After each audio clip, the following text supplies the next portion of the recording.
કૃષ્ણ અવતારની અંદર એવી ઘટના ઘટી ગઈ હતી કે જે દ્રૌપદી બતાવે અને એની સિવાય જે 5 પાંડવો બતાવે, આ 5 પાંડવો જે દ્વિત સ્વભાવ બતાવે, જે જુગાર બતાવે, જુગારની અંદર હારી ગયા હોય, દ્રૌપદી હોત એને મારી ગયા હોય. પછી દ્રૌપદીને જે દુશાસન હોય એ ચીર હરણ કરે, એટલે કે એની જે ચોટલી હોય એ આપણે જે માથાના વાળ હોય પકડીને અને ભરી સભાની અંદર લેવા હોય. ત્યાં આપણે આગળના સત્સંગની અંદર ત્યાં પૂગાતા. પછી આપણે અત્યારના સત્સંગથી ચાલુ કરીએ. તો જેવી એને ત્યાં પુગાડે એટલે પૂગીને અને પછી એવું ઘટના ઘટે. અને જો અહીંથી જેટલી આખી સત્સંગની વાત થાય ને એમાં કેવું બતાવે કે એક સાઈડ પાંડવો હોય તો સામે કૌરવો હોય. એવી જ રીતે રામાયણની અંદર રામ હોય તો રાવણ હોય. જ્યારે કોઈ પણ સત્સંગ સભાની અંદર ઇતિહાસની કોઈ ઘટનાનું વર્ણન થતું હોય ત્યારે બહારથી એવું દેખાય કે ભાઈ આ વ્યક્તિ આવું કર્યું, જેમ કે દુર્યોધને આવું કર્યું, કર્ણએ આવું કર્યું, દુશાસને આવું કર્યું, સામે પાંડવો બતાવે તો અર્જુને આવું કર્યું, ભીમે આવું કર્યું. આ બધા એક વ્યક્તિના નામ છે કે દુર્યોધને અકર્મ કર્યું, કર્ણએ અકર્મ કર્યું, સામે દ્રોણાચાર્ય બતાવે, ભીષ્મ પિતામહ બતાવે, સામે પાંડવો ભાઈ તો ભાઈ અર્જુને આવું કર્યું, ભીમે આવું કર્યું. એ આપણે વ્યક્તિના નામ લઈએ છીએ, પણ હકીકત કોઈ વ્યક્તિ સાચો કે ખોટો નથી હોતો, એના કર્મ સાચા કે ખોટા હોય. તો જ્યારે સત્સંગમાં એ રીતે વાત કરે ભાઈ દુર્યોધને આવું કર્યું, તો હકીકત દુર્યોધને નહોતું કર્યું, એ એક શરીરે કર્યું હતું, એ કર્મએ કર્યું હતું. એ નહીં કર્મ જો આપણે કરીએ તો આપણે દુર્યોધન કહેવાય, એ નહીં કર્મ જો આપણે કૃષ્ણ ભગવાને જે કર્મ કરીએ આપણે કર્મ કરીએ તો આપણે કૃષ્ણ કહેવાય. એટલે જ્યારે કોઈ વ્યક્તિના સાચા કે ખોટાની વાત આવે ત્યારે એવું નહીં સમજવાના વ્યક્તિની વાત કરે છે, કર્મની વાત કરે છે. પછીથી જે આપણે સભા ચાલુ થઈ રીતનું થાય કે જેવું જે દ્રૌપદી હોય ભરી સભાની અંદર આવે ત્યારે સૌથી પહેલાં એવી વાત કરે દ્રૌપદી એમ કે મને હું કામ બોલાવવામાં આવી છે.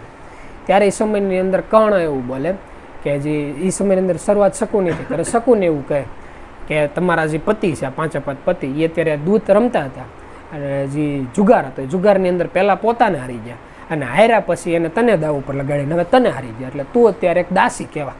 હવે તને અહીંયા પહેલાં એક દ્વારપાળને બોલાવવા મોકલા હતા તે તારી રીતે ન આવી એટલે તને આદેશ દેવામાં આવ્યો છે અને દાસીને અહીંયા બોલાવવામાં આવી છે, એટલે ભરી સભાની અંદર તને એક દાસી તરીકે બોલાવવામાં આવી છે. એટલે ત્યારે જે દ્રૌપદીએ પ્રશ્ન પૂછે કે પહેલાં તો સામેવાળા વ્યક્તિને કહો કે જે વ્યક્તિ પોતે હારી ગયેલા છે એની પાસે હું હક છે મને જુગારની અંદર લગાડવાનું.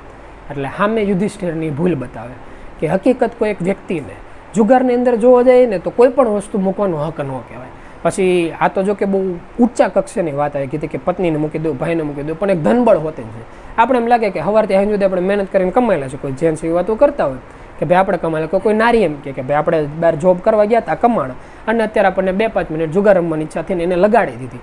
મોજશોખ માટે કોઈ નાની એમથી રમતની વસ્તુ છે તો એક વાત અલગ છે, પણ થોડું કંઈ પોતાની કેપેસિટીથી નફા નુકસાની ઉપર વાત આવેલી જાય તો એ જોવાનું એ કે પોતે હકીકત પોતાની કમાયેલી વસ્તુ આપે છે કે પોતાના સંતાનની કે ઘરબારની કમાયેલી વસ્તુ આપે છે. ધન હોતે ને કેમ ન હોય કે એક વ્યક્તિ હોય જ્યારે એના જોબની અંદર લાગે ત્યારે એનો પગાર એક ઉદાહરણ તરીકે 10,000 હોય, જ્યારે લગ્ન થાય ત્યારે એનો બઢતી મળીને 15 કે 20 જાય છે. હવે જે નારી છે એ ધારો કે કોઈ પણ કર્મ સંજોગોના આધારે અથવા તેની ઈચ્છાના આધારે જોબ નથી કરતી તો પરમાત્મા એના હિસ્સાનું આ વ્યક્તિને આપે છે. પછી બાળકનો જન્મ થાય, નાનું બાળક છે કે કમાવા તો નથી જતું, આના વ્યક્તિને બઢતી થઈને 15 કે 20,000 25,000 30,000 એની જે સેલેરી થઈ હોય તો વ્યક્તિ પોતે નક્કી કરીને બે કે ભાઈ આપણે મહિને 25-50,000 કમાઈએ છીએ અને પોતાની મહેનત છે તો 10,000 ઉડાડી નાખવા બહુ મોટી વાત ન કહેવાય. ત્યારે વ્યક્તિને સમજવાની જરૂર છે કે પોતા માટે નથી આવતું, પરમાત્મા ઓલા વ્યક્તિની જે સુખ સુવિધા છે આના થકી જ છે. એટલે એનાથી એવી સાબિતી આપે કે કોઈ પણ મૃત્યુલોકની સુખ સુવિધા છે એ ભલે આપણને એમ દેખાય આપણે કમાઈએ છીએ કે આપણે અમે ઘણી વખત તરકાયરા વાત કરતા હોય કે કોઈ એક બહુ મોટો શેઠ હશે, લાખો કરોડો અબજોની જે કિંમત છે એક સેકન્ડની અંદર એ કમાય છે. અને વ્યક્તિ એમ નક્કી કરે ભાઈ લાખો કરોડ અબજોની સેકન્ડની અંદર ઇન્કમ છે ને કદાચ પોતાના મોજશોખ માટે લાખો કરોડ અબજોને વાપરી નાખ્યા, એક દિવસની ઇન્કમ એને વાપરી નાખી તો શું ફરક પડે? હકીકત બહારની મૃત્યુલોક પ્રમાણે ફરક નથી પડતી, પણ એને ખબર હોવી જોઈએ કે આજે આવે છે આપણી માટે આવે છે કે કોઈ બીજા વ્યક્તિ માટે છે. એ વ્યક્તિને જો હકીકત ખ્યાલ હોય ને તો એ કરે તો વાંધો નહીં, કારણ કે તો જ્યારે હિસ્સો ચૂકવવાનો વાત આવે ત્યારે વ્યક્તિ હિસ્સો ચૂકવી ગયો. નકાર એવું થાય કે ભાઈ આપણને એમ થતું આપણી માટે કરતા પણ એ ઘરના કોઈક બીજા સદસ્યની કિસ્મત હોય એના આધારે આવતી જો એને સુવિધા ન મળે તો કુદરત બીજી વખતે વિચારે કરવાનો છે કે ભાઈ આપણને સારા માતા પિતા મળેલા છે, સારા સંતાન મળેલા છે, સારા પતિ પત્ની મળેલા છે, કે એના કિસ્મતનું પરમાત્મા એક વિશ્વાસ રાખ્યો કે ભાઈ આ વ્યક્તિને દેવું એ આપણા થકી એને દે, આ વ્યક્તિ તેને લાયક નથી તો બીજી વખતે એની હાગા સંબંધી કે સારા પરિવારના વ્યક્તિ હોતે એને મળવાના નથી. એટલે આ વસ્તુ દ્રૌપદી સમયની અંદર ભરી સભામાં સવાલ પૂછે કે જે વ્યક્તિ પોતાના હકનું નથી ને એને મૂકવાની એને કોઈ અધિકાર નથી. અને આ એક નાનીકડી વસ્તુ હોતે ને કે એક રૂપિયો હોતે ને જુવારની અંદર મૂકવા પહેલાં આપણને ખબર હોય છે કે આની ઉપર હકીકત આપણો હક છે કે નહીં. અને એ ખબર કઈ રીતે પડે? ખબર એક જ રીતે પડે કે મૂકા પહેલાં સ્મરણ ચાલુ હતું કે નહીં. જો સ્મરણ કરતા હોય ને તો વ્યક્તિને કંઈ નડતું નથી, કારણ કે ઓલા જેવું છે કે પરમાત્મા હોય ને એ ક્ષણે ક્ષણે એને જુગાર રમતા ફાવે, એને કાંઈ નથી નડતું. એ જેવી રીતે એક પિતા હોય એના જ નાના બે છોકરાને કહે કે ભાઈ બે 10,000 રૂપિયા 1,1 રૂપિયા શીખવા પણ તમારી રીતે ગંજી પતા રહું તો પોતાના હાથમાં એ વસ્તુ છે. એ છેલ્લે નક્કી કરે એમ કહે હાલો બધા નીકળે જાય, બેને આલ્યો ચોકલેટ. ઊભા થઈને એ હાલતા થઈ ગયા, પણ એની પાસે પોતા પાસે પોસ્ટ હોવી જોઈએ. જો પોતા પાસે પોસ્ટ નથી તો એ વસ્તુ કર્યા જેવી નથી. એટલે આ સવાલ પૂછે. એટલે જેવો સવાલ પૂછે એટલે ઓલા લોકો એમ કહે કે પણ ઘટના તો ઘટી ગઈ, તું હકીકત હરાઈ ગઈ અને હારે દાસત્વ કહેવાય છે. તો ઓલા લોકો એવું પ્રશ્ન પૂછે કે દાસી તરીકે હોતે મને અહીંયા શું કામ બોલાવવામાં આવે છે?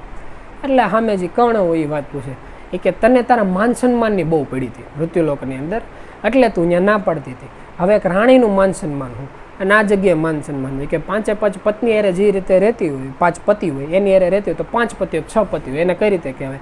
એટલે ત્યાંથી અમે એને કુણિકા તરીકે એક શબ્દ બોલે કે તું એ કુણિકાની સમાન કહેવાય. હવે આ વાત એને ઘણા તર્ક તરીકે પડે કે ભાઈ કર્ણ હતા એમાં સામેવાળી જે નારી હોય એનું અપમાન કર્યું હતું. બીજા વ્યક્તિ તર્કની અંદર એમ કે જ્યારે દ્રૌપદી હતી એને જ્યારે પોતાનો જ્યારે વિવાહનો સમય હાલતો હતો ત્યારે કર્ણને એવું થયું હોય ત્યારે એની જે પરીક્ષા હોય ત્યારે દ્રૌપદીના સ્વયંવરની અંદર એવી ઘટના બતાવે કે પરીક્ષા માટે જે ધનુષ હોય લેવાનું, તીર લેવાનું અને જે માછલી ઉપર ફરતી હોય ને એની આંખ વિંધવાની, આ રીતની એની આખી પરીક્ષાની જે સ્વયંવર બતાવે એ બતાવે. ત્યારે કર્ણ પહેલાં ઊભો થયો હોય એ ધનુષ્ય લેવા માટે. ત્યારે દ્રૌપદી એને એવું કીધું કે તું સૂત પુત્ર કહેવા, એટલે તારે આ વસ્તુ કરવાની જરૂર નથી, ધનુષને અહીંયા મૂકી દે.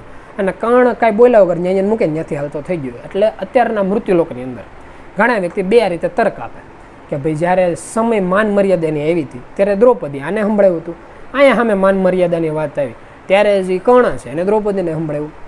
એટલા બધો હિસાબ ચોખ્ખો થઈ ગયો કે ઘણા વ્યક્તિ એવી વાત કરે. પણ જ્યારે કોઈ વ્યક્તિ એના ઊંડાણની અંદર ઉતરે ત્યારે ઊંડાણની અંદર ઉતરતા એવો સવાલ ને એનો તર્ક એવો મળે કે જ્યારે દ્રૌપદી સામેવાળા વ્યક્તિનું અપમાન કર્યું હતું ત્યારે અપમાન કરી એ વાત ખોટી હતી, કારણ કરી એ વાત ખોટી હતી, પણ બોલતી વખતે એના મનમાં કઈ વસ્તુ હતી ને એ નક્કી કરે વસ્તુ સાચી છે કે ખોટી. કે ખાલી એણે કહેવા પૂરતું કીધું હોય કે રાજ્યસભાની અંદર કે ભાઈ તું સૂત પુત્ર કહેવા, એટલે આ વસ્તુ તારી માટે બરોબર નથી. અથવા તો એણે એ રીતે કીધું હોય કે પોતાનું માન સન્માન વધારવા માટે તર્કમાં વાત કરી હોય તો એ કર્મનું ફળ દ્રૌપદીને ભોગવવું પડે. સામે જ્યારે કર્ણની વાત આવે, જ્યારે કર્ણે એ વાત દ્રૌપદીને કીધી હોય કે ભાઈ તું એક કુણિકા સમાન કહેવા કે આ તારી માટે બરોબર કહેવાય, જે આ લોકો તારી વ્યવહાર કરે બરોબર કહેવાય, ત્યારે જો એને ક્રોધને આધારે આ વાત કીધી હોય તો એ કર્મનું ફળ કર્ણને આગળ જતાં ભોગવવું પડે. પણ જો હારે એને એ રીતે હિસાબ રીતે કીધું કે ભાઈ જેવી રીતે કોઈ એક પિતા હોય, બાળક કંઈક ખોટું કરીને એમ કે તું ગાંડા જેવો છો, તું તોફાની છો, તને ખબર નથી પડતી, પણ એના મનમાં કોઈ વિચાર નથી. જો મનમાં વિચાર હારે એણે કર્મ કર્યા તો બરોબર છે, જો મનમાં વિચાર વગર કર્મ કર્યા તો એની રીતે બરોબર છે. એટલે કર્મ કઈ રીતે થાય ને નક્કી કરે કે ત્યારે એના મનના વિચારો કહેવા હતા. મનના વિચારો કહેવા હતા એ ખુદ એને જ ખબર પડે, એની એ જ શરીરની અંદર ત્યારે એને ખબર પડે, એ આપણને ન ખબર પડી ગઈ, એ પરમાત્માને ખબર પડે ને એ વ્યક્તિને ખબર પડે. એટલે એ બેનો હિસાબ છે. પણ જ્યારે આપણી વાત આવે, જ્યારે હમણાં કોઈ વ્યક્તિ હોય અને જ્યારે મન દુખાવાની વાત આવે, જ્યારે રમતમાં હોતે ને કહેવાની વાત આવે કે જ્યારે એ સમયની અંદર આગળ જતા દુર્યોધન એમ કે હવે તું દાસી કહેવા અને દાસીનું માન મર્યાદા જેવું કંઈ ન હોય, આવીને મારી જાંઘ ઉપર બેસી જાય અને જ્યારે હાથ પસાડે ત્યારે એ જ સમયની અંદર ભીમ એવી પ્રતિજ્ઞા લઈ લે કે તે જે જાંઘ ઉપર હાથ પસાડીને વાત કરી છે ને એ જાંઘું તોડી યુદ્ધની અંદર, હકીકત યુદ્ધની અંદર એ ઘટના બતાવે. તો સામે જ્યારે દુર્યોધનની વાત કહેતો હોય ત્યારે ખાલી સામેવાળા વ્યક્તિનું અપમાન કરે છે કે પોતાના જે સ્વાભિમાન છે એને હોતે ઊંચું લઈ જાય, જે અભિમાન છે એને હોતે ઉપરની કક્ષા લઈ જાય છે, તો એ કર્મનું ફળ વ્યક્તિને ભોગવવું પડે છે. પછી સામે જ્યારે એની પછીનો સ્ટેપ આવે, આ વ્યક્તિ વાત કરતા એમ કે જે દુશાસનને એમ કે જે કોઈ નારી છે એનું માન હું ને સન્માન હું, કે કુણિકા તરીકે કહેવાય તો એને સન્માન જેવું કંઈ હોતું નથી, એટલે એનું જે વસ્ત્ર છે એ ખેંચી લ્યો અને નિર્વસ્ત્ર કરી નાખો. જ્યારે આદેશ દેવામાં આવે અને જ્યારે દુશાસન એનો જે હાથ હોય એ દ્રૌપદીના વસ્ત્ર ઉપર લઈ જાય ત્યારે પાછું એનો નિર્ણય આવે કે જ્યારે આ સમયની અંદર દુશાસને કર્મ કર્યું હતું ત્યારે એને મોટા ભાઈની આજ્ઞાથી કર્મ કર્યું હતું કે એ વસ્ત્ર ખેંચવામાં એને પોતાને હોતે મજા આવી હતી. જો એને પોતાને મજા આવી હોય તો એ કર્મનું ફળ એને ભોગવવું પડે.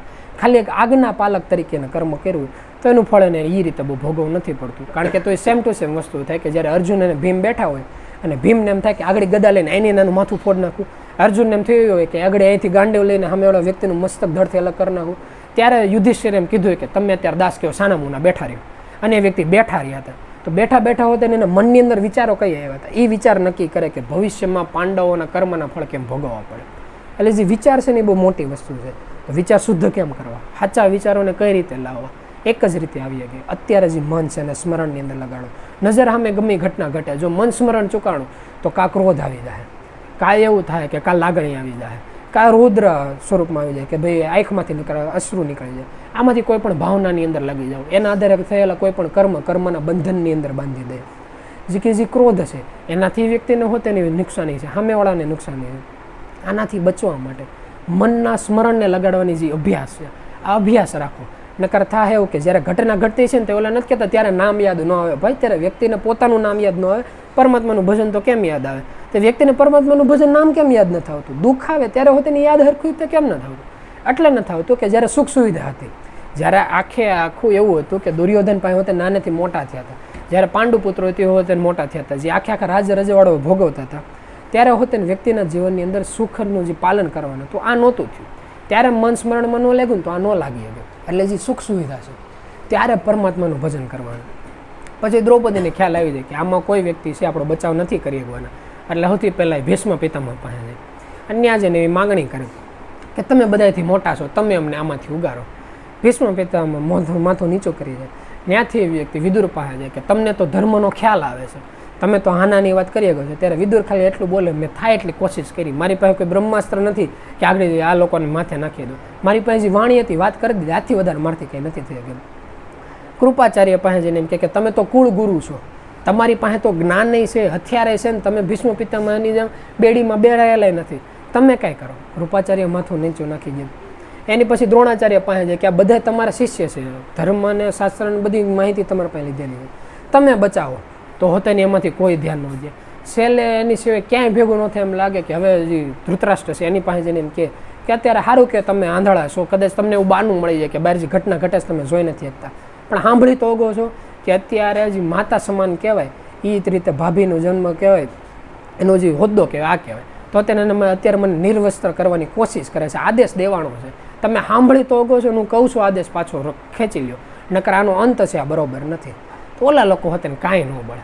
જ્યારે બધું ભેગું થઈ જાય ત્યારે અલગ અલગ જગ્યાએથી રખડીને દ્રૌપદી જ્યારે સ્થિર થઈ જાય અને દુશાસન જે વસ્ત્રો ખેંચવાનું ચાલુ કરે, છેલ્લી આરાધના એ કૃષ્ણને કરે, ત્યારે એવું કહેવાય છે કે એક બાજુથી જે દુશાસન હોય વસ્ત્ર ખેંચવાનું ચાલુ કરે, દ્રૌપદી હોય ગોળ ગોળ ફરવાનું ચાલુ કરે, એક સાઈડથી વસ્ત્ર નીકળતું જાય, બીજી બાજુથી પરલોકમાંથી વસ્ત્ર આવે અને એને વીંટાતું જાય.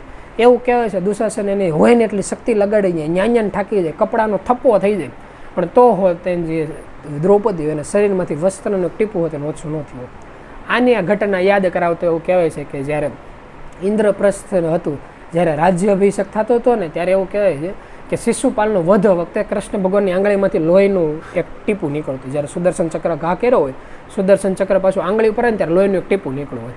ત્યારે એ સમયની અંદર જે આપણે રક્ષાબંધનનો તહેવાર કહેવાય એ રીતે કે દ્રૌપદી એના જે કિંમતી હાડી હોય ને એનું પલડું ફાડી અને એને ત્યાં આંગળે વીંટી દીધી હોય, એક ગાભો બાંધી દીધો. ત્યારે કૃષ્ણ ભગવાને એવું કીધું કે તારે એક દોરાનો વ્યવહાર જે છે એ ચૂકવી, જ્યારે જરૂર પડે ત્યારે એક દોરાનો હિસાબ ચોખ્ખો કરી. અને આ સમયની અંદર આખો હિસાબ હોય ચોખ્ખો થાય અને જેનું માન સન્માન જળવાય. પણ જ્યારે માન સન્માન જળવાઈ જાય એટલે જે રૂક્ષ્મણી હોય ને કૃષ્ણ ભગવાનને કહે કે તો જ્યારે ઓલા લોકો ખસેડીને આવતા હતા, જે એક પાસે મન્નત માંગવા ગયા હતા, ત્યારે કેમ તમે એને સપોર્ટ ન કર્યો, ત્યારે કેમ તમે વ્યક્તિઓને મદદ ન કરી, અને જ્યારે છેલ્લા કાંઈ ન હતું તમને આરાધના કરી તો એટલું મોડું હું કામ, એટલું વિલંબ હું કામ? ત્યારે કૃષ્ણ ભગવાન એક જ વાત કરે કે એ વ્યક્તિએ જ્યારે માંગણી કરીને પછી કે પાછું ન પડ્યું. એની જેવું છે કે જાલગ્ન મૃત્યુલગ્નનો કોઈ વ્યક્તિ છે, એના હગત સંબંધી વ્યક્તિ, દોસ્તાર કે ધંધા કે કોઈ પણ જગ્યાએ પોતાની બુદ્ધિ શક્તિ સામથર એની ઉપર વિશ્વાસ કરીને બેઠો છે. એને પિતામહ ઉપર વિશ્વાસ હતો, એને પાંચે એને પત્ની ઉપર વિશ્વાસ હતો, એને ગુરુ દ્રોણ કૃપાચાર્ય બધા ઉપર વિશ્વાસ હતો, અને એની પાસે મદદ માંગવા જતા હતા. તાલગન આપણને કાંઈ વાંધો નથી જો ત્યાંથી મદદ એને મળી જતી હોય. પણ જ્યારે એને ખબર પડી કે પરમાત્મા સિવાય આપણું કોઈ નથી, એ વ્યક્તિ જેટલી જલ્દી વ્યક્તિ સ્વીકારી લે ત્યારે એને ખ્યાલ આવે કે જ્યારે જરૂર પડે ને ત્યારે એક જ જગ્યાએ બે હાથને ત્રીજું મસ્તક નમકવાની જરૂર છે, ત્યારે આપણે પાછા નથી પડે, ત્યારે ક્ષણનું હોતે વિલંબ ત્યારે નથી થતો. અને એટલે એવું કહેવાય છે કે મૃત્યુલોકમાં શીખા જેવું આ છે, જ્યારે આટીએ ચડે ને ત્યારે સૌથી પહેલાં નામના આધારે લેવાનું, એના આધારે જિંદગી જીવવાની. એટલે જે આ લોકો હતા એ પોતાનું જે જીવન છે એના આધારે થઈ જાય. પછી જ એવું બતાવે કે જે દુશાસન હોય આ ઠાકી જાય અને જે મર્યાદા હોય એનું ઉલ્લંઘન થઈ જાય, કારણ કે જે ઘટના ઘટવાની હતી ઘટી જાય.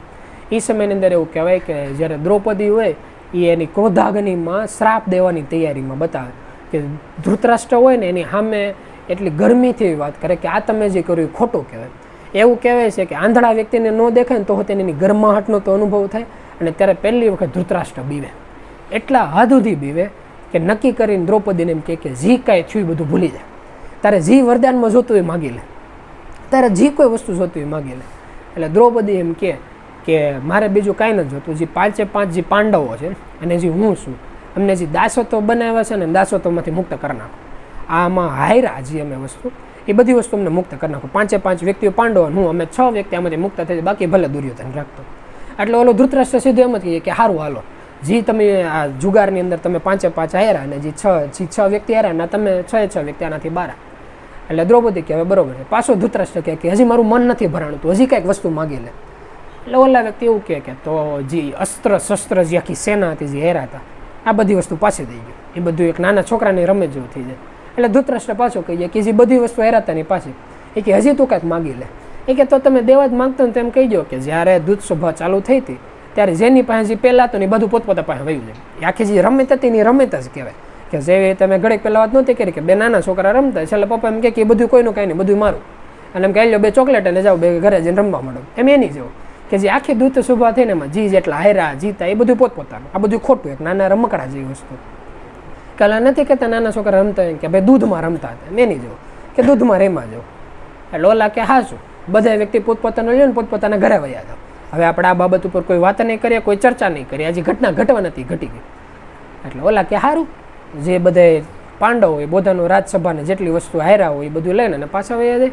સામે જે કૌરવ હોય એ બધે પોતાનું જે જીતા હોય એ બધું મૂકીને એ હાલતા થઈ જાય. અને હાંજ થાય ને પાછો દુર્યોધન આવે, રાતો પેળો થતો કે કેટલી મહેનતથી ષડયંત્ર કર્યું હતું, કેટલી મહેનતથી બધી વસ્તુ તૈયાર કરી હતી. શકુને એમ કે બધું જીતી ગયું હતું, આંગળીના ઈશારા ઉપર હતું, પણ તો હોતે ને બધું હારી ગયું. આપણા પપ્પા બી ગયા, આમાં કાંઈ થઈ ગયા એમ નથી. એટલે શકુની કે પણ તો હોતે ને એટલી નિકટ આવેલી જીત જવા નથી દેવી. એ કે તને રિહાતા તો આવડે જ છે ક્યાં? એ કે હાલ પાછો હજી એક છેલ્લી ટ્રાય કરી નાખે. એટલે પાછો જાય ને પપ્પા પાસે એમ કે આવું નહીં હોતું હોય, તમને હું ગમતો ન કહો ને આગળ આવીને સુસાઇડ કરી નાખો. ઓલા કે નહીં બટા એવું કંઈ થોડું કરવાનું, મને તું હાલો ન હતો એટલું બધું થોડું જાતું કરી દો, હું બધાની ઉપરવટ થઈને બધું જાતું કરું. પણ છેલ્લે જ્યારે દ્રૌપદી સામે આવી ગઈ અને એના શ્રાપની મને બીક લાગી ને તને તઈ મને એમ થયું કે આ ધંધો નથી કર્યા જો. એ કે તો મારી છેલ્લી એક ઈચ્છા પૂરી કરી નાખો. એ કે કહીશ કે હજી એક વખત જુગાર રમવા બોલાવો, આપણે એક જ પાછો પાડીશું અને જુગાર રમશું. જો એક જ વખત બોલાવે આ વખતે ઓલું કાંઈ નહીં કે જે આ હાયરાન જીતાન વસરાણ એવું કાંઈ નહીં, તમને એમ લાગતું ને થોડુંક વધી ગયું, આપણે એટલું બધું કાંઈ નથી કરવું. રાજસભા માટે એક જ દા દેવા માટે બોલાવો અને એના નીતિ નિયમો અમે તમને કહેવું કે કઈ રીતે કરવાના છે. એટલે ઓલા લોકો એવી વાત કરતા કેમ, એ કે તો વાંધો નહીં, બોલો કઈ રીતના નીતિ નિયમો છે. પછી સમયની અંદર એવા નીતિ નિયમો નક્કી થાય કે દ્વિત સભાની અંદર આવવાનું અને આવીને એવું કરવાનું, એક જ દાવ રમાય કૌરવો અને પાંડવો તરફથી. જી દાવ જીતા એમાં જે હારેલો પક્ષ હોય ને એને 12 વર્ષ વનવાસમાં જવાનું, પોતાનું જે આખું રાજ્ય છે સામેવાળા પક્ષને દઈ દેવાનું. પછી જે આખું રાજ્ય દઈ દે અને 12 વર્ષ વનવાસમાં જાય, એટલે 13મું વર્ષ એને અજ્ઞાતવાસની અંદર કાઢવાનું. અજ્ઞાતવાસની મતલબ એમ થાય કે કોઈને ખબર ન હોય કે આ વ્યક્તિ કોણ છે. અજ્ઞાતવાસની અંદર કાઢ્યા પછી જો એ પકડાઈ જાય, ઓળખાઈ જાય કે ભાઈ આ વ્યક્તિ આ છે, તો પાછા 12 વર્ષ વનવાસની અંદર જવાનું. અને પાછા લોકો પોતા તરફથી જે સંદેશો હોય મોકલે અને અહીંયા ઓલા વ્યક્તિને એમ કે ભાઈ પાછો હજી એક ગેમ બોલાવ્યો છે અને આમાં એટલી જ વસ્તુ દાવ ઉપર લગાડવાનું છે, આનાથી ઉપર કાંઈ નથી, તો તમે લોકો આવશો. પછીથી જે આગળની ઘટના છે, જે આગળની જે કક્ષા છે, જે આગળની જે કથા છે એ આપણે આવનારા સત્સંગની અંદર કહેવું. બાકી ઓલા એમ કે જ્યારે એમ થાય કંઈ કરી છૂટવું છે ત્યારે ગુરુના કયામાં રહીને મનને નામના સ્મરણની અંદર લગાડજો. બોલો સદગુરુદેવની જય.